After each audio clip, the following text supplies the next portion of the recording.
Good morning. Thanks for joining us today. I'm Kevin Cappell, Vice President of Investor Relations at the Greenville Chamber. We host these community matter discussions to connect you with local and state national leaders. You can find past recordings as well as the upcoming community matters schedule at www.greenvillechamber.org. A few housekeepings. Rules here. All attendees should be on mute with cameras turned off and in speaker mode. We have a lot to talk about today, and we want this to be an interactive discussion. As we go along, please submit your questions and comments via the chat feature. So today, I'm privileged that we are talking about an issue that has become our new norm, networking in a remote and digital time. And to guide us through this important discussion, we have brought in Laurie Hillstock, CEO of Hillstock Associates. Welcome, Laurie. Good morning. How are you? Good morning, Kevin. Good morning, everybody. Thanks for joining us today. Wonderful. And thank you again for being a part of this Community Matters series and presenting such a timely topic. Laurie, to kind of get started, I read recently something saying making connections has traditionally been the cornerstone of business, yet there are those who believe that this is no longer the case in a digital world. And I want to get your thoughts on that to kind of start off the presentation today. Yeah, that's a very interesting statement, Kevin. I personally believe that making connections is still very much relevant because in my opinion, strong, viable companies depend very heavily on solid internal and external relationships, which starts with connecting with others. But the way in which we make those connections and build relationships in today's digital space is very different.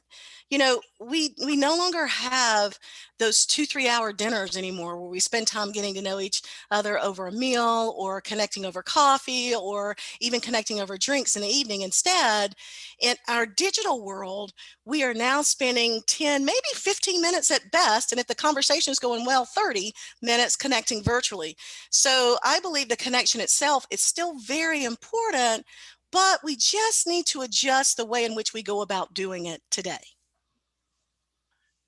Absolutely. Great point there. So, Laurie, what are some important points to keep in mind when engaging and networking with someone online?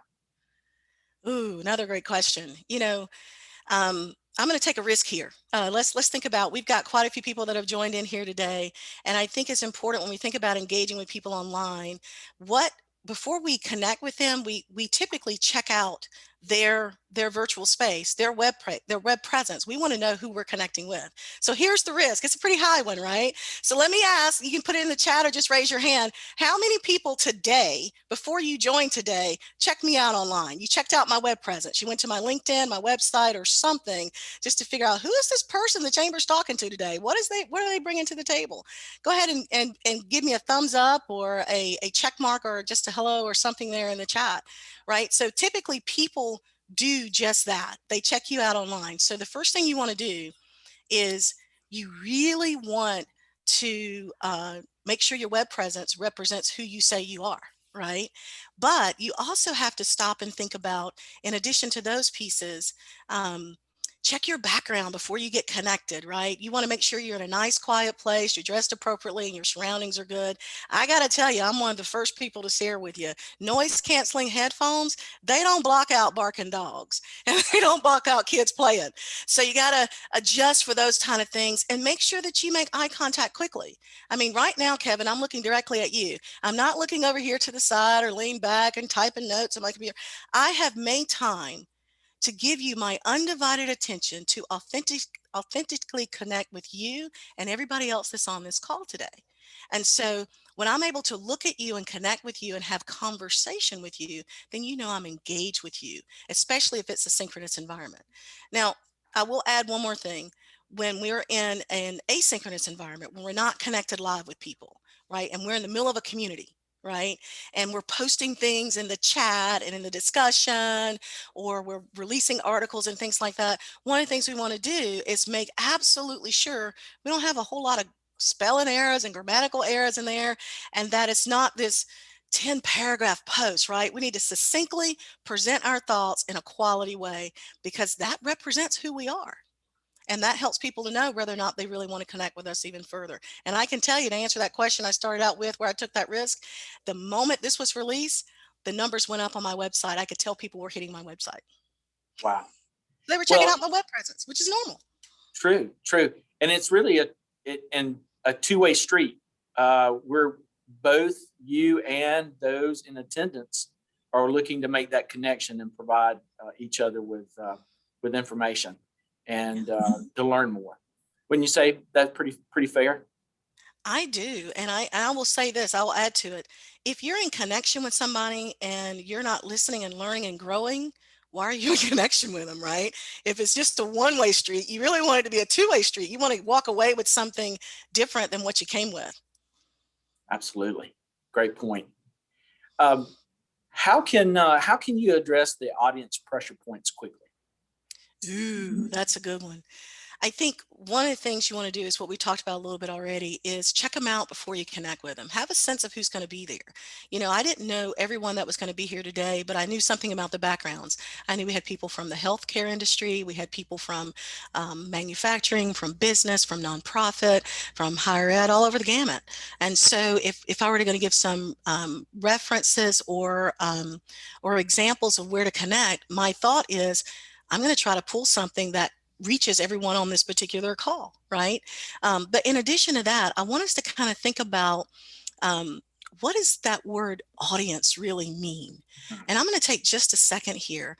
Just for the purpose of our conversation, let's just say the audience is just a group of people, right? And when we say we want to connect with our target audience, we're thinking about the group of people that we want to connect with who are going to consume our content. That's our target audience. And it's more of a like a one-way kind of nature of talking with your audience. But if we kind of take it a step further and start to consider the real community aspects of networking, right? The relationship part, the real community part of that, then it kind of takes that one-way nature of talking with people and turns it into a two-way or multi-way conversation where people really get to connect with each other. So the question we have to ask ourselves is, do you want to connect with your audience or do you want to be a part of a broader community? And that's important because how you go about connecting with them and connecting them quickly is contingent on that answer. Community connections do take time to build. If I just want to, figure out what do we have in common and tell you everything I can do to support you, that's me connecting with you, hitting my target audience. A lot of us do that through ads and things like that. But if I want to be a part of that community piece and build community connections, I may have to take time to build that relationship, but it's going to typically give me some deeper insights into who my audience is. So I may have to take time to spend time listening, learning, and then when it's appropriate, sharing. Because as I Right, listen to you, I'm thinking about, oh, you got this great new partnership with this group and that group. And I think that's wonderful. And I continue to build relationship and I continue to learn. And then over time, it might be, and you know what, Kevin, I can help you do that part, right? right, It might be a tiny piece, but if I just hit you with the piece I could do up front, well, you may not care, right? Because you don't know me from anybody. You need to right. take time to get to know that group and that audience.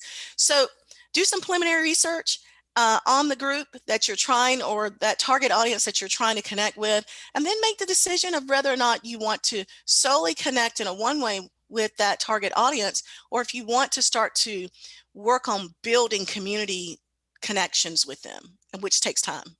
Right, right. Great point. Hey, we have a Mhm. question that's Yeah. popped up in the chat. Like to pose that for you. What is the best way to approach a prospect or potentially connect digitally when you've never met or spoken? And that's a great question. And I'm gonna give you a really good example. I have people who send me these electronic emails constantly, and I can tell you every one of them goes to spam. I don't know them. I don't have time to read them.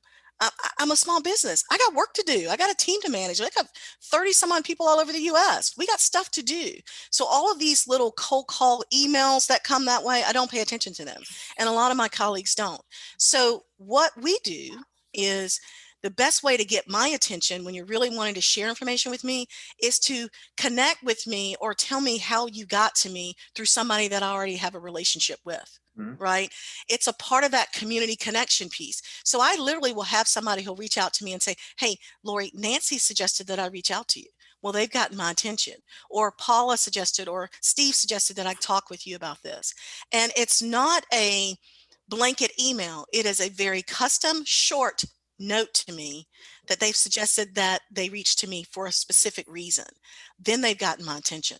So I would step back and think about, why am I reaching out to this person? And if I don't know anything about that company, I'm going to check with my network because, again, I'm in community with them and we trust each other. I'm going to say, look, I really want to connect with XYZ company. Does anybody know anything about them? Can anyone help build a connection, an initial connect with me, with that key person? So when I reach out to them, they don't think I'm crazy. Right. And they have a Right. conversation with me. So I go through someone, and I can tell you, people who go through someone to get to me, it works every single time. I can tell you. Laurie, what are some of the platforms that you seem to be outside of an email that may come to you directly? Again, you've touched base on that, and you talked about how within that email to make a connection there personally or some through other programming or such.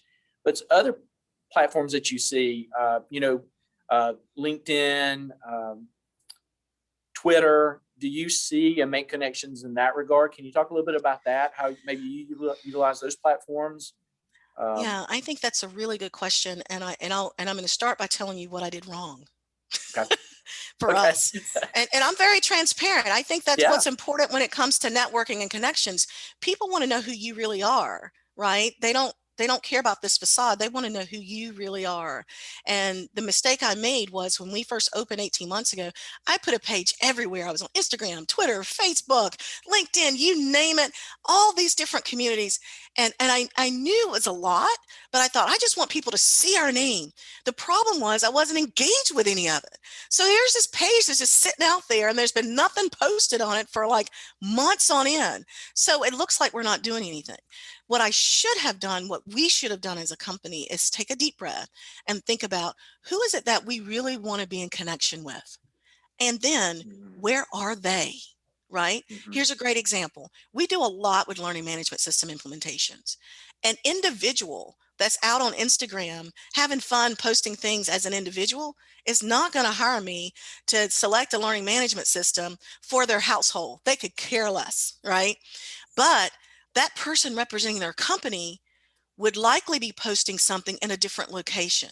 And for us, LinkedIn has been great for us. We do a lot of networking and community connections on LinkedIn, not just on our pages, but in various LinkedIn groups. The chamber has a great LinkedIn group. I've met so many people in the local area. I'm just going to give the chamber a little props here. I met so many people in the local area by connecting on the chamber LinkedIn page. And I'll tell you, when I post something out there, Amy inevitably and Ryan, a few others, they repost it for me, so they want to help chamber members get information out, and they do a great job of doing that. So I've had great experiences with that. Some people don't use LinkedIn. If you're local, or if you're looking for like a small business referral network, a lot of times people go to places like Alignable. In fact, let me post for you, for those that have an interest in Alignable. It is a small business referral network. So I'm going to post a link for you there in the chat for those that are interested in it. So I think that if you are depending on who you're interested in connecting with, I think you have to take a deep breath and figure out where they're at, and then start building connections with them then. And even like on LinkedIn, I get these requests that come in that say, hey, Laurie, I see that we have this in common. Let's connect and have a conversation. So if you think you and I have something in common, I'd love to be in connection with you. So if it's safe, Kevin, I'm going to put my link out there in the chat to LinkedIn, right? Absolutely. You guys connect with me. I love that community connection. But again, being careful about jumping into too many spaces, because if you're just on the list and not engaged, what purpose did that serve? Right. Absolutely. Laurie, here's a question that I know everyone on the call has experienced. How should we handle distractions and disruptions when networking digitally? I see Ooh, you're that's a smiling good about one. that. We do a lot of virtual events, right? So that's a good one. I'll tell you, the first thing I did today coming into today's call is I had to take an inventory of self. All right. And I Right. think it's important for everybody to do that. Take an inventory of who you are and think about what you perceive as being a distraction for you. Right. And so for me, it is my cell phone. The moment it buzzes, I don't care if it's on silent. If it buzzes, I want to touch it. So what did I do today? My cell phone's in a totally different room. I Yeah. can't even hear it, anything. Right. Also, I've turned off all notifications on my computer. The only screen I have open in this moment is you, Kevin, and this community. I have nothing else open because I'm one that likes to do multiple tabs, multiple screens. In fact, lots of people love dual monitors, right? So they pull Yeah. them up and they work off one screen. But here's the challenge. If I do that, and I'm one of those people, I've got 3 monitors, right? I love it. Mhm. I live in that space every single day. However, I need to be giving you in this Mhm. moment and the people who have registered for this particular session my undivided attention. So if Right. I'm talking to you and I'm looking off over here at this other monitor, how engaged am I with you right now? Not at all. How do you feel? Doesn't Yeah. feel too good. But when I'm stopping and I'm looking at you and I'm having this conversation, how do you feel now Mhm. that I'm engaged? So those kind of distractions are things you want to really kind of think about. And I'll share with you. Um, I've got a virtual background up. Most people think it's fine. Every now and again, somebody tells me it's busy, so I switch it. Right. Mhm. Um, there are some virtual backgrounds that are real busy, and then there are times when people don't put them up, and they forget they're in a closet or that their desk is so daggone messy. And I'm paying attention to what's going on their desk, or them looking down typing and not listening to anything they're saying to me. Right. So I think those things are important that we just remember that, wait a minute, I need to get to a quiet place. I need to be prepared to give that person that's taken time to meet with me my undivided attention for that time period. I want to show them that I care enough about them to listen and Right. to be in a space to where I can talk to them in a comfortable way. And every now and again, because we're human and stuff just happens, sometimes the cat's going to come walking through somebody, right? Or the Right. dog's going to start barking. And instead of spending 15 minutes of my 30-minute time connecting with you, making excuses about the cat, Right. why don't I just say, Harry Potter just wanted to get in the picture. Let's say smile and then move on, Harry, and then just make a joke and move on with the conversation Sure. because I'm not going to be able to control it, right? Right. So just prepare ourselves for that kind of thing and then just be who you are and be real and just let that flow. Like I don't have a script that I'm reading from the day. You're getting authentically Laurie with every question. Right. That could be good or bad, but that's what you're getting. Um, we have another question that's popped up in the chat, and again, thank you all for providing such great questions and continue to put those in. Uh, so, Laurie, the question is what are some tips for breaking ice digitally? So that's the first question, and there's another follow up there. So, what are some tips for breaking the ice digitally? Well, it depends on the group that you're talking about. If it's one on one, you're just going to have a conversation, right? If it's one on one, turn that camera on. Don't sit there like this and try to have a conversation with somebody, right? Right. Turn the camera on, look at them, have a conversation. Hey, how you doing today? You know, have an open piece, but let that take a minute or so, and then move into your topics. Um, if it's a group conversation, throw out some questions, even polling questions to the group to get them engaged with you before where's everybody from? Is everybody from from Greenville area, or are there people outside of this area? Or if you want to do industry or something like that, just throw out some fun questions to get people engaged with you. But Mm-hmm. don't let it take up. If you've got a 30-minute connect, you only got about a minute or two for that. Then you Right. got to move on. So I think those are good things you can think about. Awesome. And I think you touched a little bit on the actually on the second question as well, Mhm. talking about in a larger room, online room with others, because even with that, many times, Laurie, and when you're having presentations, uh, you go into some breakout rooms, so your audience now goes from a 30 to 25 down to maybe 4. So then Mhm. you then have another opportunity to focus on those versus a larger audience as well, and you You can. know, I'll add one note to that, Kevin, because the great thing about if you're in a big group and then you go to a breakout room, it's much more of an intimate setting so you can Mm. relax, right? And here's the other great thing: if you're in Zoom and you're in a breakout room, the breakout stuff isn't recorded, right? So that's what gets people. Soon as they hear this session's being recorded, they're like, oh, I don't want to Yeah. say the wrong thing or look the wrong way. But the breakout stuff isn't recorded. So you can just, how you doing today, Kevin? And just Right. kind of relax. Believe it or not, I am very much an introvert. I am very much an introvert. But when it comes to online stuff and connecting with people, I've just learned to say, you know what, everybody's human. And all I can be is just who I am and hope that Right. everybody's okay with it. Yeah. Uh, well, Laurie, you've got a vast network of resources. Yeah. Will you tell us your thoughts on the best ways for attendees to find their target audience online? Again, what platforms are they on, and how do they network with them? We touched briefly on that in a previous question, but even for those that are on the call today, if they could put in their chat, what are some of their platforms that they utilize? I think that was part of our discussion earlier. So what are some ways, your thoughts on ways for attendees to find their best audience online? That's a really good question. And I think again it goes back to, who are you really trying to serve? What do you do and who are you trying to connect with and why? Right? And Mhm. is it that you just want to connect and in the form of posting some information, or do you want to be engaged with a deeper, more broadly in a community? And I think that's important. Let me give you some good examples for that. Um, Likely you're wanting to engage with more than one group of people at a Mhm. time, Mhm. right? And they could Right. be located in different places. So here's a great example. I'm gonna call out some places that I think are local and then broader. So like if you're somebody who's really interested in technology and you really want to connect with like technology entrepreneurs or professionals or startups, why don't you check out Tech After Five? That's like a great group. These folks know everything there is to know about technology, right? They're all Right. over the place, and they're awesome to connect with from time to time. But if you're good on the tech side in this moment and you don't need to do that, fine, don't do it. But if you really want to know more about like learning and development in the workplace, think about something even broader. How about Georgia Learns Now, right? They're not based out of Greenville at all. They're based out of South Carolina, but they are very broad. They have a huge regional population of people who do a lot around learning and development. So I put that link for you in the chat.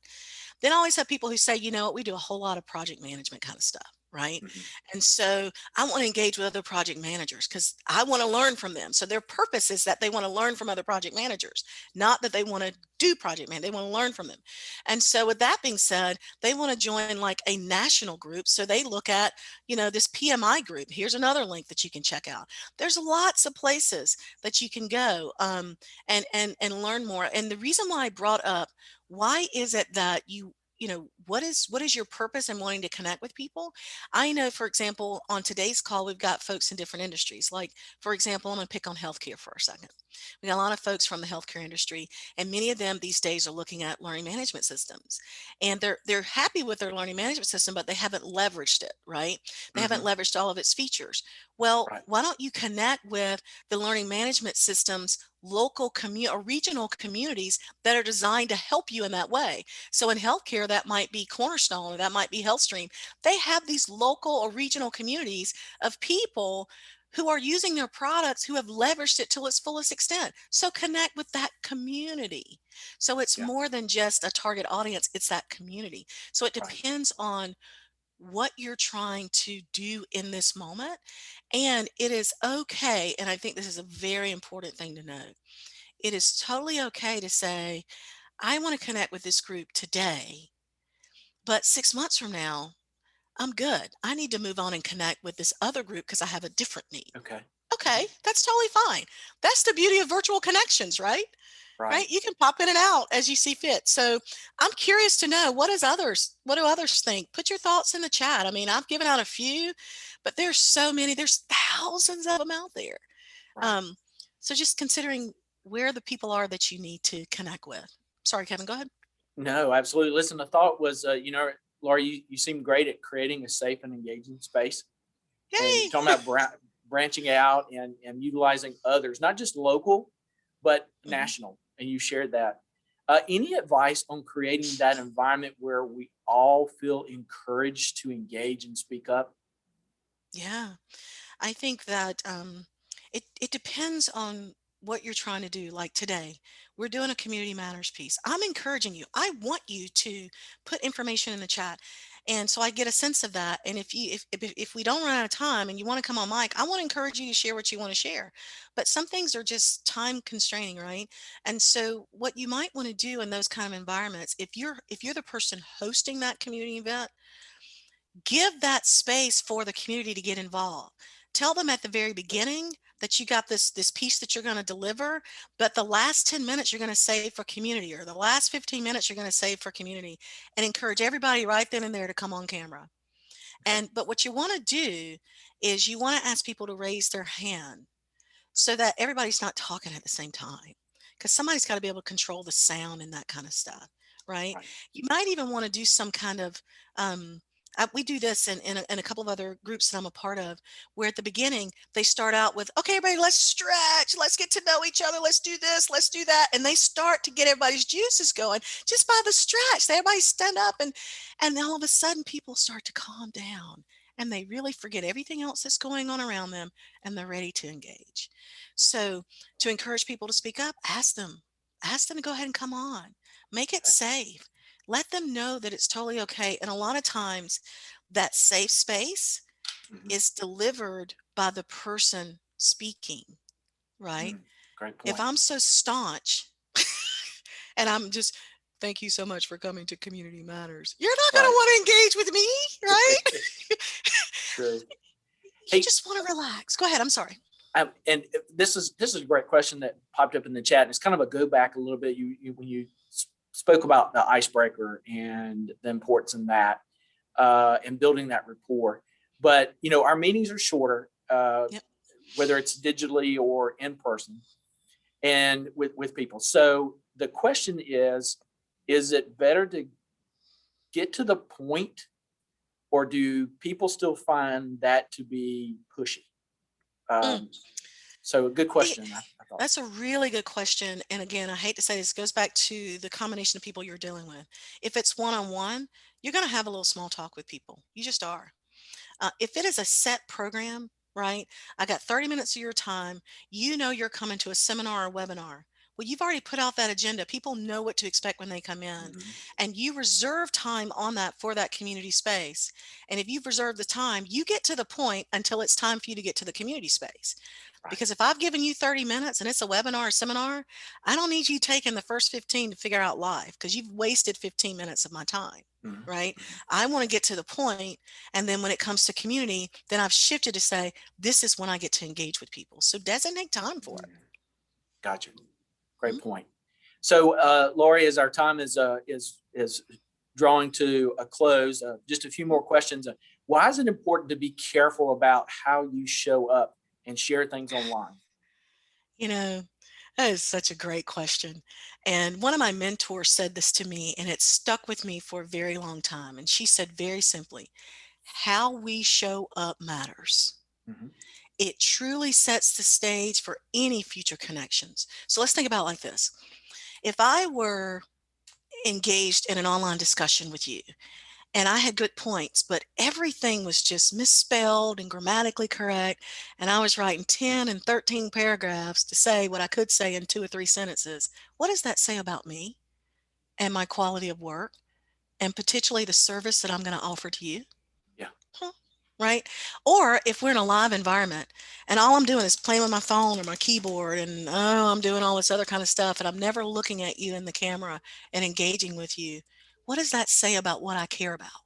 Right? Right. So the question here is, do I care enough to give you my undivided attention, to listen, to learn, and then, when appropriate, to share my thoughts in a succinct way during the time period that we're engaged with each other? Do I show you that I care enough about you to do that? Right. And that's why it speaks to, how we show up matters. Because if I care enough about you to do that in the 10-minute connection that I have with you, then I'm going to care enough about your organization, likely, and the people that are part of your organization and the service I'm there to provide for you as well. Spot on. Spot on. Lori, this has been a robust and relevant discussion.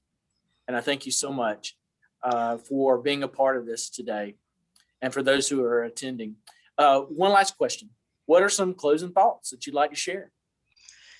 Wow, we talked about a lot. Yeah. I think that the thing to keep in mind is that we're all human, and that some things sometimes we just don't know what we don't know. And that's okay. As long as we can own that, I don't know everything. And so that's where my community and my network comes in. I can reach to them and say, can you help me? So I think the most important note that I would leave everybody with is, let's be strong enough to ask each other for help, right? Let's say, Right. I don't know the answer and I need help, or I've got some thoughts and can you share thoughts with me? People do it to me all the time. They'll reach out to me and they'll say, Laurie, do you know anything about X, Y, and Z? And I'm like, I don't know. Let me chat with my network. What does that Yeah. do for me? It gives me a connection with the person I wasn't connected with. But when I find out the answer, I learned something new that I didn't know, Right. right? And I feel really good because I was able to help somebody else. So let's just be strong enough to ask for help. And I know that for me, Kevin, when I started this business 18 months ago, there was a lot Right. about the Greenville business community that I didn't know. And I'm going to give chamber props again, because I Thank you. came to the chamber and Amy and Ryan and you and several other members of your team helped me to understand more about the Greenville business community, which has really helped me grow and develop as a business owner in this area. So Wonderful. I'm very thankful for that. And it all started because I finally got bold enough and strong enough to say, guys, I need help. And as soon as Right. I did that, your team jumped in. So I know that you guys have a lot of great things there. And Kevin, I'm going to sort of reverse the roles here. I'm going to put you on the spot for a change. I'm going to ask you a Okay. quick interview question. And I'm going to say, can you tell us more about the chamber and the types of things that are there that people can come and learn more about, as I did? Absolutely. And thank you for that, Laura. We appreciate Yeah. your investment in the chamber. We thank you for your engagement as well. And really, our mission is to see businesses succeed and people prosper within our business community. And we offer multiple programs, events through leadership, advocacy, connectivity, and development, and including those within our business community throughout the region. And so those are many different ways that those who are interested or those who are already currently investors in the chamber can connect and engage. And we have a wonderful team. And thank you so much for recognizing them on this. And we thank goodness this is being recorded, because we have that wonderful opportunity to utilize that as a testimonial. So thank you for Yeah, that. absolutely. Lori, I want to again say thank you for participating in this Community Matters, and to thank all the attendees who have been engaged and been a part of, and their questions. And we have a number of those who are saying thank you. It was very engaging and informative, and they're relaying thanks throughout the chat, Lori. So again, the recording will be shared on the Greenville Chamber website and sent to attendees along with a survey. Your feedback helps us in planning upcoming content, so please take a few minutes to complete the survey. We take time at the end of every call to remind everyone, please do your part in helping to stop the spread of the coronavirus by utilizing your mask, washing hands, and social distancing. Yes, thank you. And again, thanks for participating and being a part of this Community Matters series. And we hope you have a great day. Thank you.